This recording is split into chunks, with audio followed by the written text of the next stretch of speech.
Hello and welcome to Tell the People, a program about our Catholic faith with news and information in and around the Catholic Diocese of Lafayette. I'm Stephanie Bernard. In today's show, Trista Littell interviews Yvette Davis about Acadiana Teresian Annual Day of Renewal. Father Michael Champine's talk is about the Sixth Commandment in the segment, What It Means to Be Catholic. And in a conversation with Bishop Michael Gerald, Monsignor Richard Green interviews Bishop Gerald about Ash Wednesday. And now, Catholic news on this February 19th weekend. The St. Edmund's Altar Society will host the Day of Recollection at St. Edmund's Church in Lafayette, beginning at 9 a.m. on Thursday, February 23rd. The cost of attendance is $10 per person, which includes lunch for the day. The retreat master will be Father Clint Trahan. Bishop Michael Gerald will celebrate Mass at 12:10 p.m. Those who wish to attend must purchase tickets in advance, no later than February 16th. Tickets may be purchased by sending a check to St. Edmund's Altar Society, 116 Delmar Lane, Lafayette, Louisiana, 70506. Additional ticket information may be requested by calling 232-2849. St. Mary, Mother of the Church in Lafayette, would like to invite everyone to attend its Lenten retreat, to be held each Tuesday during Lent from 6:30 to 7:30 p.m. Food from Heaven, the Eucharist and Scripture, will be presented by Susan Castile, a well-known Little Rock Scripture Study leader. Susan's presentations are PowerPoint directed, with a special music selection for meditation. Her approach to Scripture is a very practical one and includes an emphasis on how to apply this retreat to everyday life. Everyone is welcome to attend, and further details may be requested by contacting 981-3379, extension 231. Sacred Heart of Jesus Church in Ville Platte will host its Lenten mission from February 28th through March 1st, beginning at 6 p.m. nightly. The mission, to be presented by Father Mark Thibodeau, will focus on his book entitled God's Voice Within, Discernment of the Spirit. Father Thibodeau, who currently resides in Grand Coteau, is a renowned speaker and author of several best-selling books on prayer and spiritual life for the common person. All are invited to attend this Lenten mission, during which Father Thibodeau will guide participants toward a closer union with God through prayer and aid them in formulating a plan for making good decisions on the journey of faith. Coming up next, Trista Littell interviews Yvette Davis about Acadiana Teresian's Annual Day of Renewal.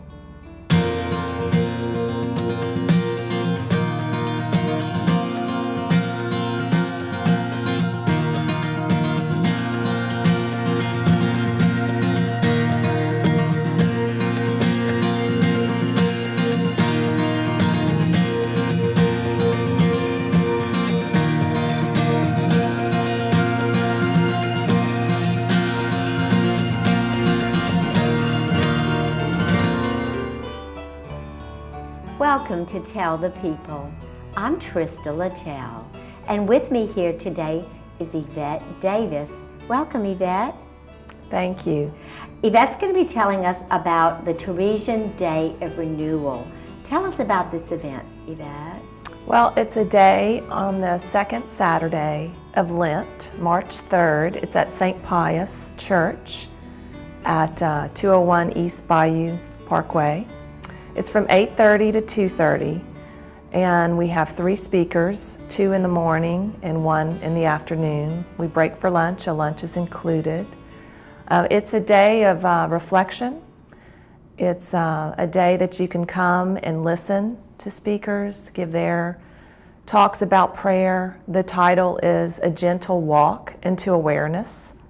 Discerning and learning simple ways to pray is kind of the theme of the day. Many people come just every year to this retreat. The Acadiana District Teresians puts on this program. It's part of our vocation as a Teresian to reach out to other women and help them grow in their faith. So 8:30 to 2:30, Saturday, March 3rd at St. Pius Church is the event. Pre-registration is required. Now, if someone wants to register, how do they go about doing so? There's a form, a website. It's www.acadianateresians.org. And I'm sorry, I misspoke. It's not required to pre-register, but it is encouraged.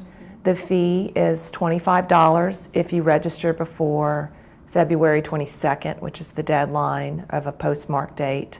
We have to have a cutoff so that we can organize ourselves and be prepared for the number of people.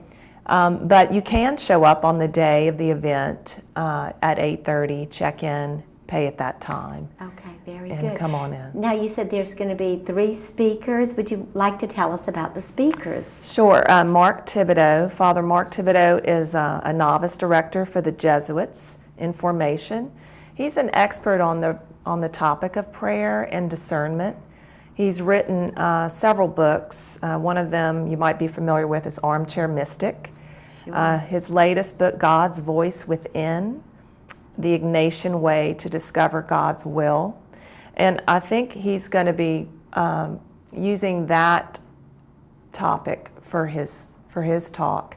And it's about more of, wherever you are in your prayer life, discerning that Spirit is the reason that people do things in their daily lives and the way they react to things. And he's going to touch upon that and ways that maybe you can discern over that Spirit in your life, in your daily life. Sure. So also we have Kitty Cleveland. She is coming to us from New Orleans. She's a native New Orleanian. She's got her own website, kittycleveland.com, for more information. She's got a beautiful voice, and she's got a great testimony. She's coming to share that with Now, the you said, women I there. think earlier, that she's a songwriter and actress. Yes, she should be really a great part of the program, someone that can come in and give her own personal story. And her, of course, way of prayer is basically in song. And she'll share some of that with us, which is exciting. And she'll have her CDs there and other things that she's done. But she brings a new element, I think, to the program. And then Lynn Doucette, she is, of course, wonderful. She's written many books and has won awards. She is a Teresian, and Sure. she's her formal title is Director of Spiritual Formation at Our Lady of the Oaks Jesuit Retreat House. But she's a counselor. She's a spiritual director. She's a retreat director. She's done talks all over the South.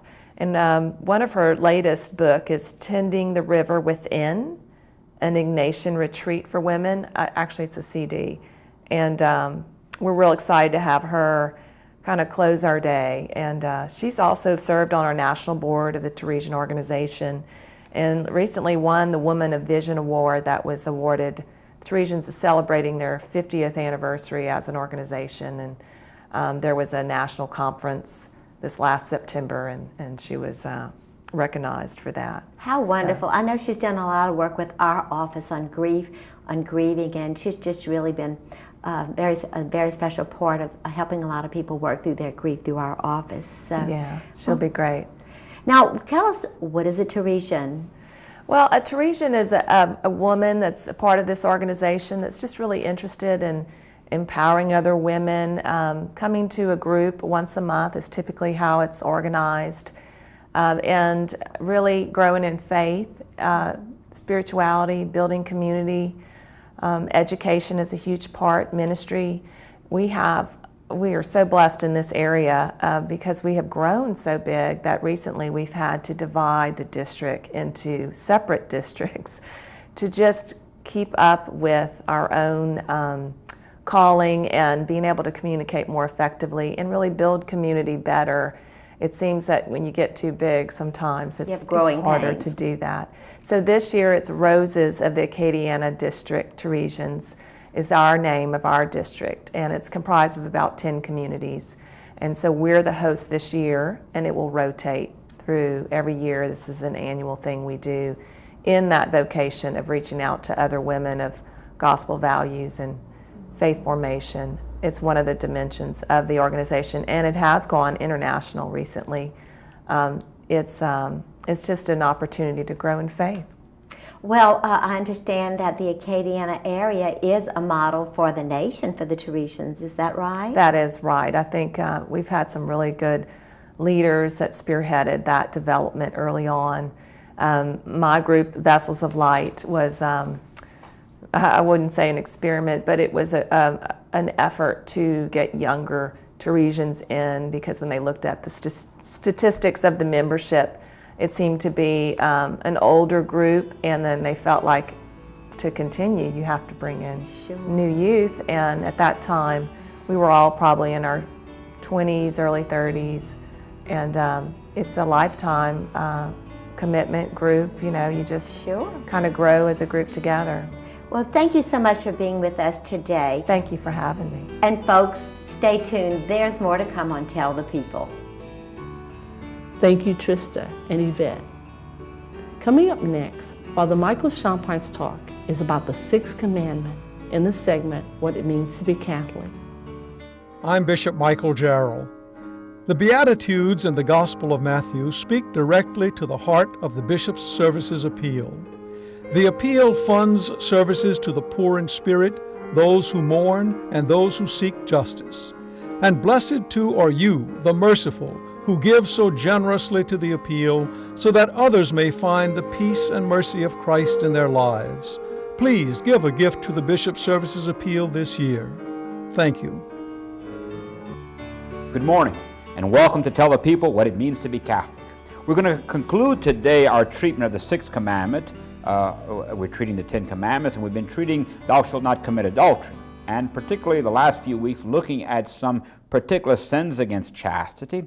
And last time we looked at the reality of pornography and the sin of pornography, and also how some remedies against it. If a person gets into it and becomes addictive and is highly addictive, how to get out of that problem, some elements.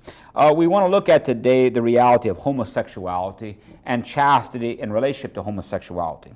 In the Catechism of the Catholic Church, number 2357, we read, homosexuality refers to relations between men or between women who experience an exclusive or predominant sexual attraction toward persons of the same sex. It has taken a great variety of forms throughout the centuries and in different cultures. Its psychological genesis remains largely unexplained. Basing itself on sacred scripture, which presents homosexual acts as acts of grave depravity, a tradition has always declared that homosexual acts are intrinsically ordered. They are contrary to the natural law. They close the sexual act to the gift of life. They do not proceed from a genuine affective and sexual complementarity.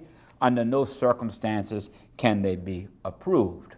That's paragraph 2357, very clear teaching about the immorality of homosexual acts. The paragraph first speaks about what homosexuality is. Well, it is that predominant or exclusive attraction, sexual attraction of a man for a man, a woman for a woman. And that, we say, is, of course, not natural. That something went wrong in the development of nature as it unfolded in the psychosexual development of a young child. That reality of itself is the genesis of that attraction is largely unexplained, as the Catechism says. And of course, there's been some